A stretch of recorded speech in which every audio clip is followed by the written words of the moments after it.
his life is life, we all have self-determination, and Martin Luther King understood it, unquote. One of the demands of the 1963 March on Washington was a $2 per hour minimum wage, which, according to the Bureau of Labor Statistics CPI inflation calculator, is the equivalent of $50.27 in today's dollars, okay? So that's what we're looking at right now. Nearly exactly what the workers going on strike yesterday were demanding. Now, Bill O'Reilly, on the other hand, began with his story of scooping ice cream for minimum wage in his teenage years. In 1966, when O'Reilly was 17 years old, minimum wage was $1.25 per hour, roughly $9.01 in today's dollars, nearly 24% more than minimum wage workers currently make, putting a then-single O'Reilly well above the 1966 poverty line and nearly reaching the threshold for a family of four. Perhaps O'Reilly should return that 24%, because, according to his rant, guaranteeing a wage is called socialism, and the USA is a capitalist country. Now, Limbaugh and O'Reilly are two white men blessed with amazing communications abilities. Neither was born wealthy, but they are both able to parlay their talents, combined with some luck, into the upper economic echelons. From those heights, they look down at the bottom, opposing the concept that employers should pay a living wage, and at the same time, opposing food stamps, public housing, and other programs that would help bridge the gap for low-income workers. They offer no policy solutions other than if you're not making enough to get by, get another job. You know, for some, that works. For others, that's not an option. There could be physical handicaps, mental handicaps, health, whatever the case might be. From a position of extreme privilege, they point to their lowly beginnings and ask workers to survive on the same incomes as they did. If only those who went out on a strike yesterday were fortunate enough to receive the modern-day equivalent of the wages they did.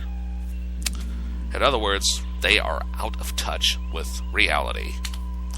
And that is all I'm going to say about that for right now. Let's see here. On a positive note, this is a story I've been holding back on for several days, but it's a plot point straight out of Doogie Howser, or rather, pretty much the literal plot of Doogie Howser. You're probably going, what in the hell is Joe talking about now? Well, here's what I'm talking about.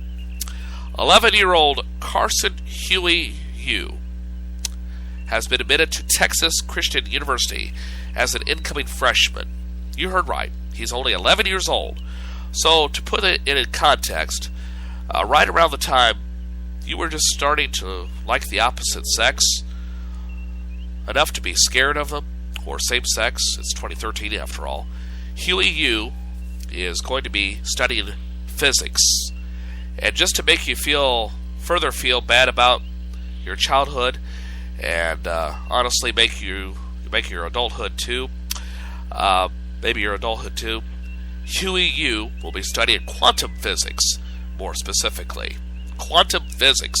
I don't think I could say quantum physics when I was 11 years old. I certainly don't recall hearing about it. Well, in addition to his science study, Huey Yu will be taking calculus, history, and religion, making it a full load of semesterly.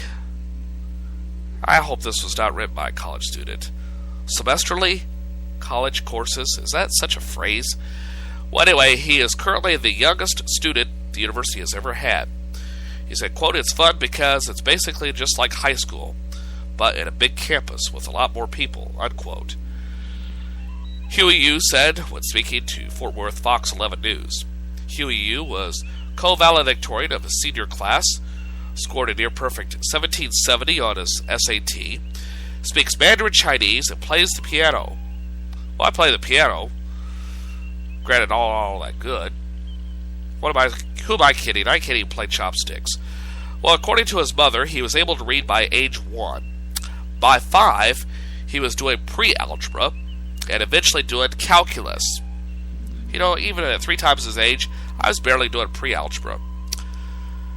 And he says he was eventually able to do calculus by the time he was 5, which he says relaxes him. I thought doing calculus would relax you. Let that joke sink in for a little bit. Well, if he stays on the track that his teachers and parents predict and graduates within the next 4 to 5 years, Huey Yu will have his college diploma before he gets his driver's license. Fathom that. Before he gets his driver's license, long before he's eligible to vote. Parallel parking, I suspect, shouldn't be too difficult for him to master. Wow. Before you're 16 and you already have a college degree. But I will have to say this for Mr. Huey Yu. Don't forget to be a child every now and then, okay? I mean, all these advancements are great, and I hope you do wonderful things in the world of quantum physics and beyond, but don't forget to be a kid, because your adulthood will be very miserable if you try to be an adult, okay? Just a little word of advice from yours truly. Wow, an amazing 11-year-old. Definitely going to be keeping an eye on that young man. Well, that's what's going on in the world briefly. What do you say we switch things up a little bit? And let's get this computer going here, shall we? And find out what is trending on this Friday. Here we go. Yo, I'll tell you what I want, what I really, really want. Don't tell me what you want, what you really, really want. I'll tell you what I want, what I really, really want. Don't tell me what you want, what you really, really want. I wanna really, really, really wanna zig a zig. Oppan Gangnam Style.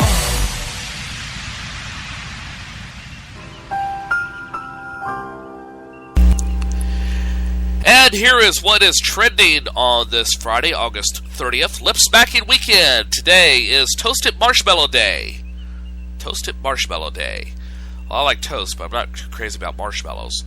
Tomorrow's International Bacon Day. Ho, ho, ho, ho, ho! Yes, I love bacon. Yes, I love Oscar Mayer bacon. I don't know why I'm talking with an Indian accent, but you must buy more Oscar Mayer bacon. And Sunday begins National Waffle Week. So if you're going to waffle, next week is your week to do it. A news attack. There's now a new home pregnancy test that tells a woman how far along she is in her pregnancy. That way she'll know if it happened that weekend with the New York politician or the previous weekend on the yacht with Simon Cowell. Colorado unveils its new logo. For many years, Colorado's had a state flag and seal, but till now it's never been a unified brand. Well, that's all changed with the release of its new logo design. It's based around a green and white triangle with a snow-capped peak, purposely reminiscent of the state license plate sitting atop the letters CO. You know, as I understand it, is endorsed by almost said Macaulay Culkin, which could be the case, or Matthew McConaughey was what I was going for, because it'd be really cool if you did, man. All right. Okay, that was a bad Macaulay Culkin. Is a bad impression of either Macaulay Culkin or Matthew McConaughey. I got the podcast. I talks on it once in a while. Sisters find $206,000 in dead brother's couch. Almost said crotch. Woo! I think I need more sleep. Anyway, French police said 3 sisters brought in over $206,000 they found stashed in their dead brother's couch. The sisters traveled from Algeria to clear out the apartment that belonged to their brother. The women discovered the money and a Social Security card and bank card belonging to their father, who died in 1995. Police think the women's brother had been continuing to collect on his father's pension in the years following his death. See, all those emails from Algeria are true. I told you, there is money. There is money. I told you. See, it's right there in the story. Well, Bryan Cranston won't play Lex Luthor, at least not yet. Hold everything. Bryan Cranston isn't actually signed on to play Lex Luthor in the next Superman movie.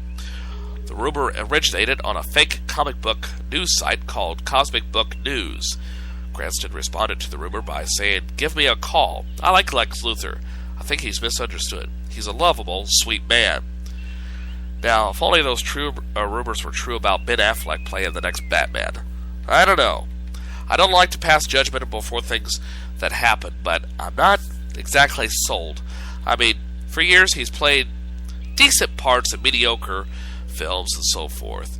And then last year came Argo, one of the best movies I have seen in a decade. And now he's going back to playing Batman?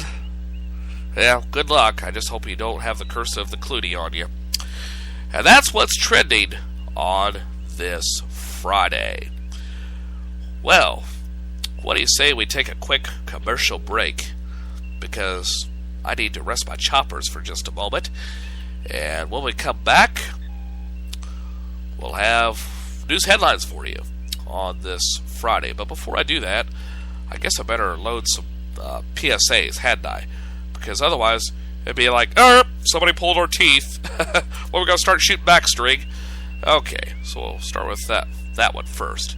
In honor of Jersey, I'm going to start off with the anti-text PSA on this edition of First Cup. Stick around. More to come right after this.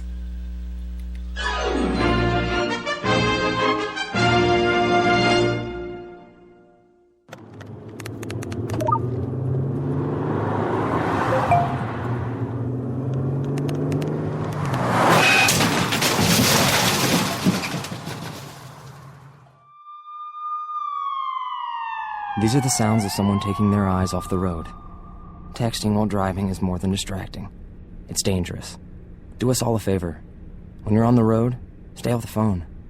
A message from CTIA, America's Wireless Companies, and the National Safety Council. Hi, I'm Bev Randalls, chairman of the Missouri Club for Growth.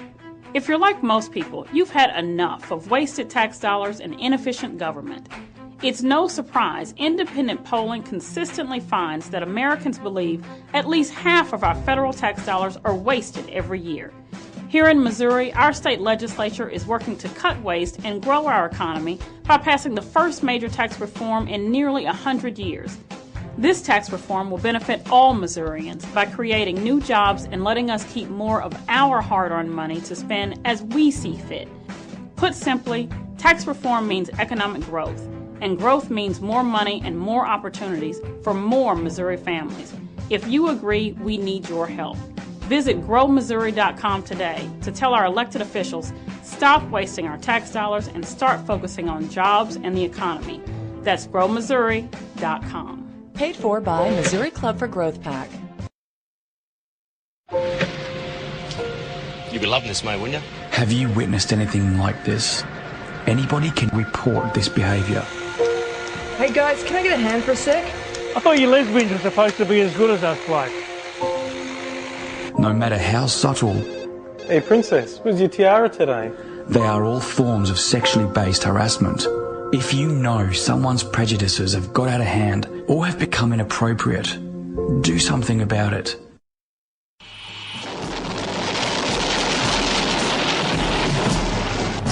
Steve Austin, astronaut. A man barely alive. Gentlemen, we can rebuild him. We have the technology. We have the capability to make the world's first bionic man.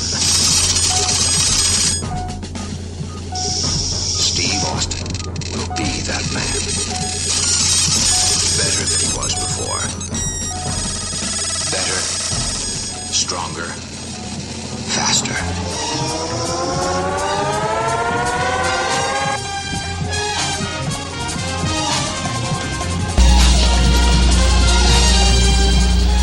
Yes, because slowing down the film will make it look like you're running 65 miles per hour.